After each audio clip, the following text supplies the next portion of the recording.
বাংলাদেশের ২৪ ব্যাংকের গ্রাহকদের জন্য একটি চরম দুঃসংবাদ। মূলধন ঘাটতিতে ২৪ ব্যাংক, বিপর্যয়ের মুখে আর্থিক খাত। এ সংক্রান্ত একটি বিশেষ প্রতিবেদন প্রকাশ করে জনপ্রিয় দৈনিক ইত্তেফাক পত্রিকা। আপনারা যেটা স্ক্রিনে দেখতে পাচ্ছেন। কোন কোন ব্যাংকগুলো মূলত ঝুঁকিতে রয়েছে জানব সে সকল ব্যাংকের নাম, আর কোন কোন ব্যাংকগুলি মূলত উন্নতি লাভ করছে জানব সে সকল ব্যাংকের নাম। গ্রাহকগণের টাকা কি হবে, কি বলা হচ্ছে মূলত এই প্রতিবেদনে, কি বলছেন সরকার আর কি বলছেন গ্রাহকগণ, এ সংক্রান্ত বিস্তারিত তথ্য জানাবো আজকের ভিডিওতে। প্রিয় ভিউয়ার্স, আসসালামু আলাইকুম। আজকের নতুন ভিডিওতে আপনাকে স্বাগত জানাচ্ছি। আপনি যদি আমার চ্যানেলে নতুন হয়ে থাকেন তাহলে এরকম নতুন নতুন ভিডিওর আপডেট পেতে চ্যানেলটি সাবস্ক্রাইব করে রাখুন। ভাল লাগলে লাইক কমেন্ট করুন, আর সম্পূর্ণ ধারণা পেতে পুরো ভিডিওটি না টেনে দেখুন। তাহলে শুরু করা যাক। বাংলাদেশ ব্যাংকের দেশের বিভিন্ন ব্যাংকের হালনাগাদ প্রতিবেদন প্রকাশ করেছে। ২৪টি ব্যাংক মূলধন ঘাটতিতে রয়েছে। এতে বিপর্যয়ের মুখে দেশের আর্থিক খাত। আওয়ামী লীগ সরকারের আমলে আর্থিক খাতে লুটপাটের কারণে ব্যাংকগুলোকে মাশুল গুনতে হচ্ছে বলে প্রতিবেদনে উল্লেখ করা হয়েছে। খেলাফি ঋণ, নিরাপত্তা সঞ্চিতি, কোনো নির্দিষ্ট উদ্দেশ্যে মুনাফার অংশবিশেষ দিয়ে তৈরি করা তহবিল যা ভবিষ্যতে ব্যবহার করা হয়, বা প্রভিশন ঘাটতির সঙ্গে পাল্লা দিয়ে অনেকটা উদ্বেগজনকভাবে বাড়ছে এ খাতের মূলধন ঘাটতি। এসব ব্যাংকের ঘাটতির অঙ্ক দাঁড়িয়েছে ১,৫৫,৮৬৭ কোটি টাকা। গত মার্চ শেষে ২৩ ব্যাংকের ঘাটতি ছিল ১,১০,২৬০ কোটি টাকা। নতুন করে এনআরবিসি ও আল আরাফা ইসলামী ব্যাংক ঘাটতিতে পড়েছে। এ সময় বিদেশি খাতের হাবিব ব্যাংক ঘাটতি থেকে বেরিয়ে গেছে। জানতে চাইলে এনআরবিসি ব্যাংকের চেয়ারম্যান আলী হোসেন প্রধানিয়া বলেন, গত বছরের ডিসেম্বরেও এনআরবিসি ব্যাংকের খেলাফি ঋণ ছিল মাত্র ৫%। এখন তা ২৮.৫% উন্নীত হয়েছে। এতে বড় অঙ্কের নিরাপত্তা সঞ্চিতি বা প্রভিশন সংরক্ষণ করতে হচ্ছে বলে মূলধন ঘাটতিতে পড়েছে ব্যাংকটি। প্রকৃত চিত্র বের করার পর উত্তরণের চেষ্টা করা হবে। ব্যাংকের কর্মকর্তারা জানান, গত সরকারের সময় অনিয়ম দুর্নীতির মাধ্যমে বিপুল অঙ্কের টাকা ঋণের নামে বের করে নেওয়া হয়। এসব ঋণ তখনও খেলাফি হলেও খেলাফি দেখানো হয়নি। অন্তর্বর্তী সরকার দায়িত্ব নেওয়ার পর লুকানো খেলাফি সামনে নিয়ে আসে। এতে ব্যাংকগুলোর খেলাফি ঋণের অঙ্ক বাড়ছে। বর্তমানে খেলাফি ঋণের অঙ্ক প্রায় ৭ লাখ কোটি টাকা ছাড়িয়েছে। এর বিপরীতে চাহিদা মতো নিরাপত্তা সঞ্চিতি রাখতে পারছে না ব্যাংকগুলো। ফলে মূলধন হারিয়ে ফেলছে এসব ব্যাংক, যা দেশের পুরো আর্থিক খাতের স্থিতিশীলতাকে ঝুঁকির মুখে ফেলে দিয়েছে।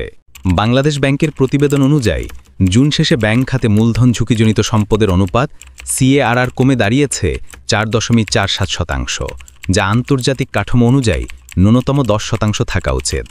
গত মার্চ শেষে ব্যাংক খাতে সিএআরআর ছিল ৬.৭৪%। সিএআরআর হচ্ছে একটি ব্যাংকের মূলধন ও তার ঝুঁকিভিত্তিক সম্পদের অনুপাত, যেখানে ঝুঁকির মাত্রা অনুযায়ী সম্পদের হিসাব নির্ধারণ করা হয়। জুন শেষে ৪টি রাষ্ট্রায়ত্ত ব্যাংক, ১০টি বেসরকারি ব্যাংক, ৮টি ইসলামী ধারার ব্যাংক এবং ২টি বিশেষায়িত ব্যাংক ঘাটতিতে পড়েছে। কেন্দ্রীয় ব্যাংকের প্রতিবেদন অনুযায়ী রাষ্ট্রায়ত্ত ৪ ব্যাংকের মধ্যে সবচেয়ে বেশি ঘাটতি দাঁড়িয়েছে জনতা ব্যাংকের। জুন শেষে এই ব্যাংকের মূলধন ঘাটতি ১৭,০২৫ কোটি টাকা। এরপর অগ্রণী ব্যাংকের ৭,৬৯৮ কোটি টাকা, রূপালী ব্যাংকের ৪,১৭৩ কোটি এবং লুটপাটের শিকার বেসিক ব্যাংক ৩,৭৮৩ কোটি টাকার ঘাটতিতে পড়েছে। জানতে চাইলে বেসিক ব্যাংকের চেয়ারম্যান হেলাল আহমেদ চৌধুরী যুগান্তরকে বলেন, একসময় অনেক ভালো ছিল বেসিক ব্যাংক, মাঝখানে ক্ষতিগ্রস্ত হয়ে গেছে, এখন পুনরুদ্ধারের চেষ্টা চলছে। এদিকে বেসরকারি খাতের মধ্যে সবচেয়ে বেশি মূলধন ঘাটতি ন্যাশনাল ব্যাংকের। জুন শেষে ব্যাংকের ঘাটতি দাঁড়িয়েছে ৮,৪৫৯ কোটি টাকা। এরপর এবি ব্যাংকের মূলধন ঘাটতি ৬,৭৭৫ কোটি টাকা। এছাড়া লুটপাটের শিকার পদ্মা ব্যাংকের মূলধন ঘাটতি ৫,৬১৯ কোটি টাকা। এর বাইরে আইএফআইসি ব্যাংক ৪,০৫১ কোটি টাকা, বাংলাদেশ কমার্স ব্যাংক ১,৮৭৮ কোটি টাকা, প্রিমিয়ার ব্যাংক ১,৬৪০ কোটি টাকা, ইউনাইটেড কমার্শিয়াল ব্যাংক ১,৩৮৫ কোটি টাকা, এনআরবিসি ব্যাংক ৩১৬ কোটি টাকা, সিটিজেন ব্যাংক ৮৬ কোটি টাকা এবং সীমান্ত ব্যাংক ৪৫ কোটি টাকা ঘাটতিতে পড়েছে। শরিয়া ভিত্তিক ব্যাংকদের মধ্যে সবচেয়ে বেশি মূলধন ঘাটতি ইউনিয়ন ব্যাংকে। জুন শেষে এই ব্যাংকের ঘাটতি দাঁড়িয়েছে ২১,৩৮৭ কোটি টাকা। দ্বিতীয় সর্বোচ্চ ঘাটতি ইসলামী ব্যাংক বাংলাদেশে। এ ব্যাংকের ঘাটতি দাঁড়িয়েছে ১৮,৫০৪ কোটি টাকা। তৃতীয় সর্বোচ্চ ঘাটতি ফার্স্ট সিকিউরিটি ইসলামী ব্যাংকের ১০,৫০১ কোটি টাকা। এছাড়া গ্লোবাল ইসলামী ব্যাংকের ঘাটতি ৫,৫৫২ কোটি টাকা, সোশ্যাল ইসলামী ব্যাংকের ২,০৩০ কোটি টাকা, আইসিবি ইসলামিক ব্যাংকের ১,৯৭৫ কোটি টাকা, এক্সিম ব্যাংকের ৯০১ কোটি টাকা এবং আল আরাফা ব্যাংকের ২৫৪ কোটি টাকা। বিশেষায়িত ব্যাংকের মধ্যে সবচেয়ে বেশি ঘাটতি কৃষি ব্যাংকের। শুধু বিশেষায়িত নয়, পুরো ব্যাংক খাতের মধ্যে সবচেয়ে বেশি ঘাটতিও এই ব্যাংকের।